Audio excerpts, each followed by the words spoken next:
Hace un tiempo atrás alguien me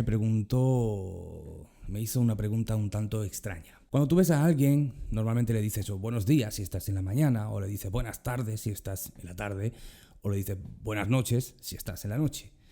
Si tienes mucha confianza, simplemente le dices, hey, ¿cómo estás? Con esta persona yo tenía confianza, esa persona tenía confianza conmigo, pues pasamos varios años en el seminario, pero no me saludó como normalmente lo hacemos, sino que pues yo iba caminando en el seminario, iba paseando, iba a mi rollo, no sé qué estaba pensando ese día, pero seguramente en mis cosas, ¿no? Y de golpe y porrazo escucho una voz que me dice, hey, catalán, ¿cómo está tu fruto? Nunca nadie me ha saludado diciéndome, ¿cómo está tu fruto? ¿Qué tipo de salud es ese? ¿Cómo está mi fruto? ¿Cómo que cómo está mi fruto? ¿A qué te refieres? ¿Qué quieres decir? Simplemente me dijo eso, me miró y siguió haciendo lo que estaba haciendo. Es un tanto extraño, pero eso me dio pie para reflexionar bastante. Y ahora te pregunto, ¿cómo está tu fruto? Quizá nunca te lo han preguntado de esta forma. Bueno, a mí tampoco me lo habían preguntado de esa manera hasta que llegó el día. Y hoy llega el día también para ti. ¿Cómo está tu fruto? Normalmente no pensamos en cómo está nuestra vida, sino que pensamos en cómo está la vida del otro. Hey, pues has visto cómo está andando este. Y normalmente lo hacemos para criticar. Oye, ¿te has dado cuenta de fulanito cómo está viviendo? Oye, mira lo que se ha comprado, o mira lo que está haciendo, o mira, no, yo creo, y damos nuestra opinión. Yo creo que no es así como dice, ¿verdad? Así que se le ve algo raro. Pero nunca cuestionamos a nosotros mismos. Claro, nosotros somos intocables, ¿no? ¿Cómo está tu fruto? Me gustaría que en esta mañana pudieras reflexionar. ¿Cómo está tu fruto? ¿Cómo está mi fruto? Quédate en el vídeo de hoy para saber un poquito más acerca de lo que quiero decir.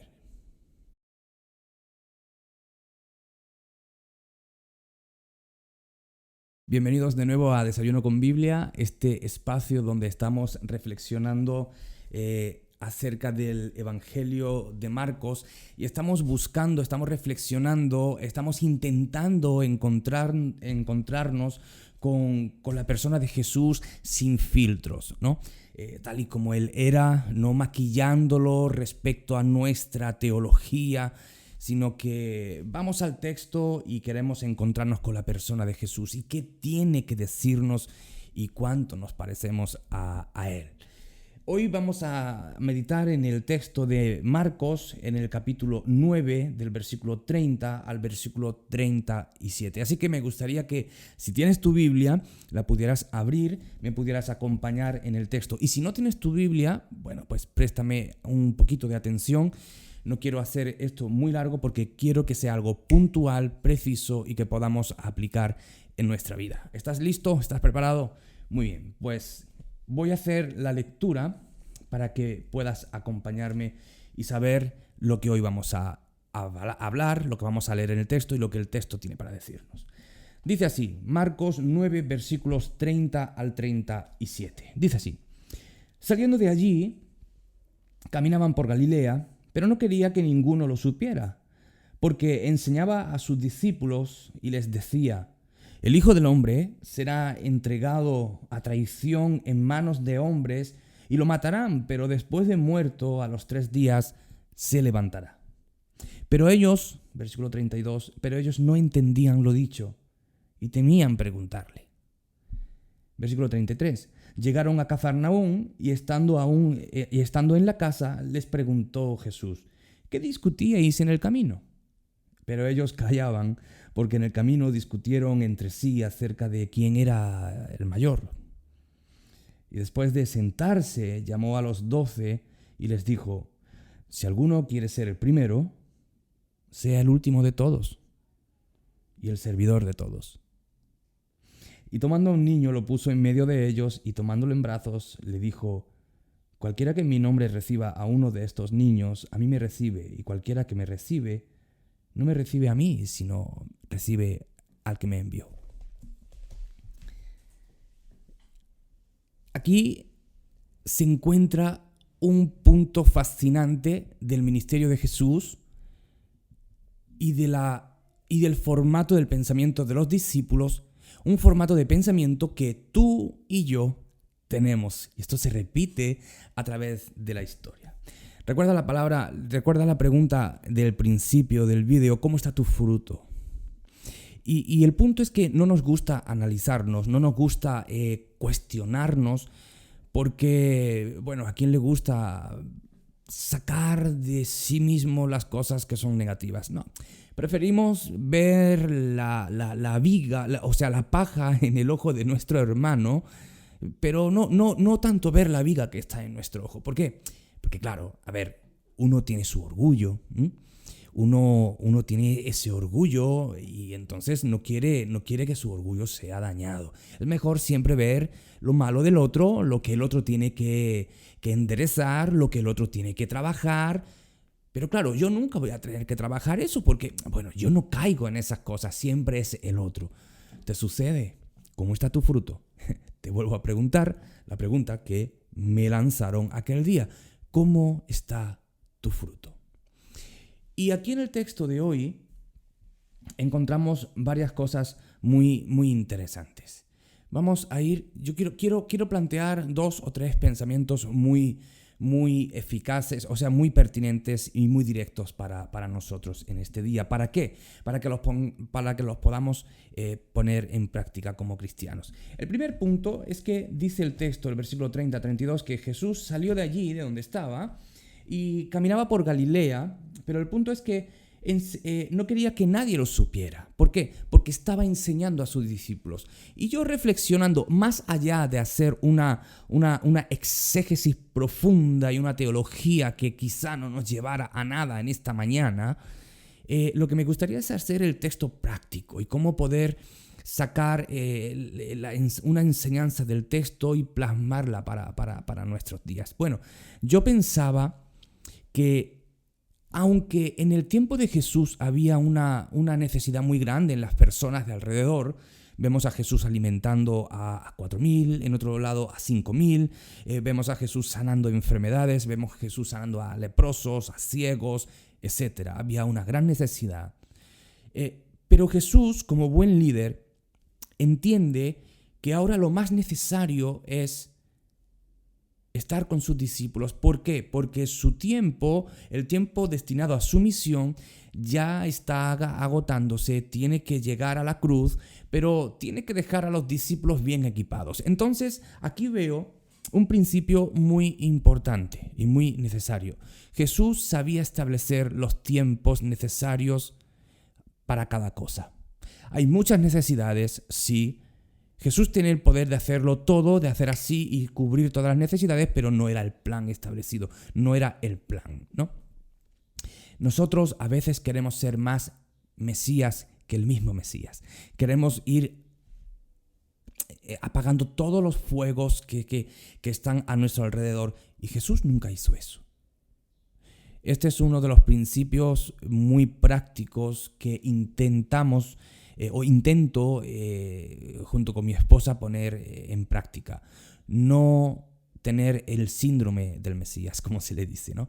Eso de querer apagar todos los fuegos que salen alrededor. Jesús no apagó todos los fuegos. No lo hizo, no porque no pudiera, tenía todo el poder, pero no lo hizo. ¿Por qué pienso yo que puedo hacerlo o que debo hacerlo? No. Jesús, veo aquí que sabe distinguir lo que era realmente necesario en ese momento. Entonces Jesús se aparta un poco de las necesidades, de la realidad de su mundo, y establece prioridades con sus discípulos. ¿Cómo estableces tú las prioridades en tu vida? ¿Sabes qué es lo prioritario? ¿Sabes distinguir entre lo urgente e importante? Creo que eso es un muy buen punto para esta mañana. Vivimos muy rápido, extremadamente rápido, de una forma, estoy seguro, y lo dicen así los especialistas, muy nociva para nuestra salud. Deberíamos aprender a distinguir, como Jesús hacía. No vamos a poder apagar todos los fuegos, pero sí debemos aprender a trabajar en lo que es realmente importante y de un carácter urgente en ese momento. Ese es el primer punto, que te lo dejo ahí para que podamos aplicarlo para nuestra vida. Pero luego dice que llegaron a Cafarnaúm, el versículo 33, y dice que estando en la casa les preguntaba, oye, ¿qué estabais discutiendo en el camino? No es la primera vez, y otros evangelistas nos relatan que en varias ocasiones los discípulos habían estado pensando en el prestigio. Oye, cuando ya Jesús nos ha dicho en varias ocasiones que va a irse, nos ha estado hablando de su muerte, etcétera, etcétera. Y dice el texto que ellos no entendían muy bien todo lo que Jesús les estaba diciendo, pero que lo entenderían después. Pero lo que sí estaban ellos pensando es ya en que, bueno, cuando el maestro se vaya, ¿quién de nosotros va a ser el mayor? Por eso comencé esta charla de hoy o esta reflexión de hoy preguntando ¿cómo está tu fruto?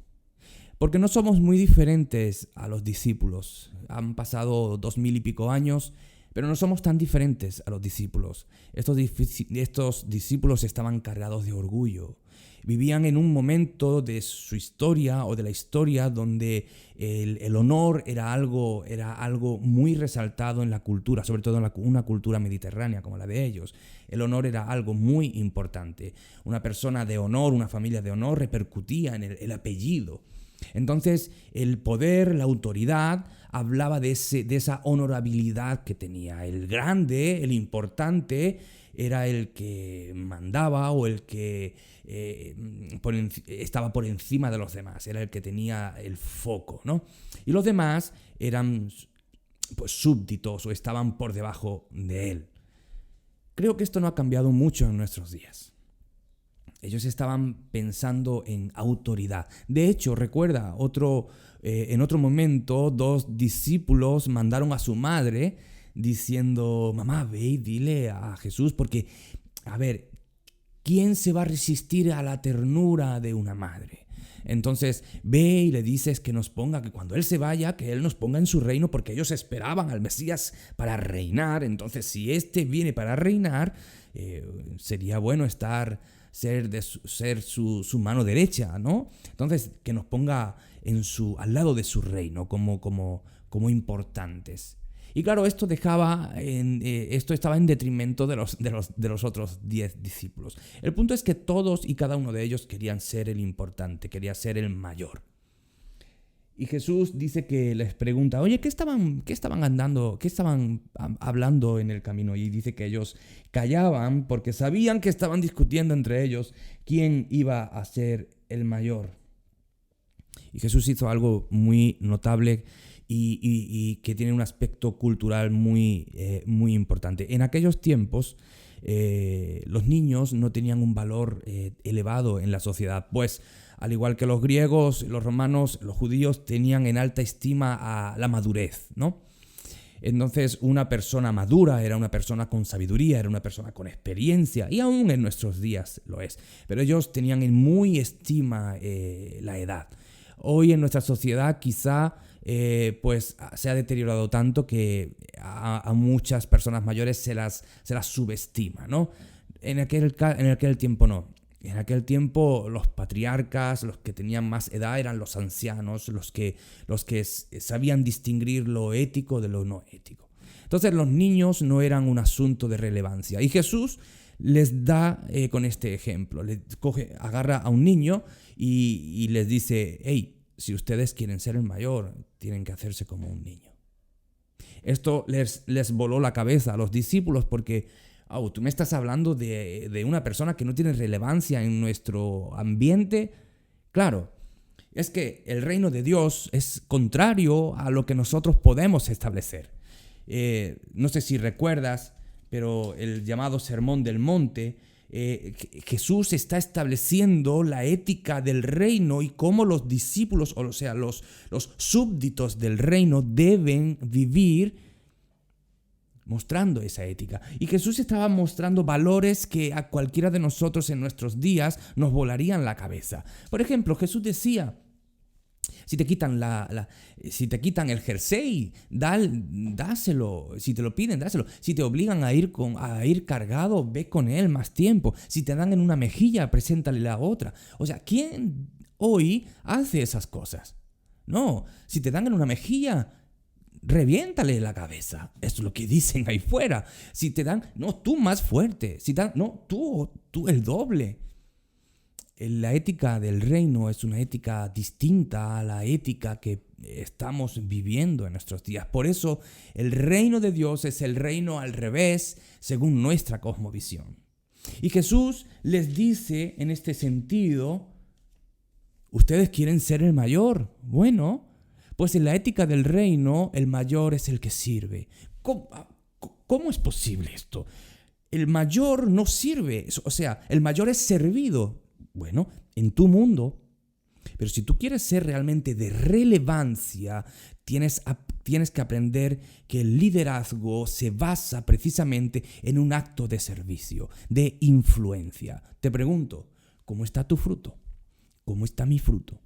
¿Cómo estamos liderando? ¿Cómo estamos viviendo? ¿Queremos tener la preeminencia en las cosas?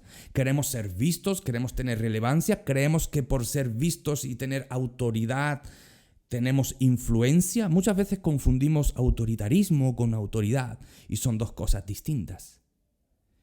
Jesús nos da la pauta a seguir. ¿Quieres ser el mayor? Comienza sirviendo, comienza desde abajo. El Señor Jesús dijo cuando le lavó los pies a sus discípulos, ejemplo os he dado, así tenéis que hacer ustedes. ¿Cómo está tu fruto? ¿Cómo está tu orgullo? ¿Cuánto orgullo tienes? ¿Cuánto celo tienes ministerial? En el mal sentido de la palabra, por supuesto, en el sentido de egoísmo. ¿Ves al otro y lo celas? ¿Quieres ese ministerio? ¿Te enoja cuando el hermano prospera y tú parece que te estancas? ¿Cómo estás? ¿Cómo está tu orgullo? ¿Cómo está tu fruto? Jesús dijo, si quieres ser el mayor, debes vivir sirviendo. Debes vivir como un siervo, haciendo trabajo de siervo, desde abajo. Y Pablo diría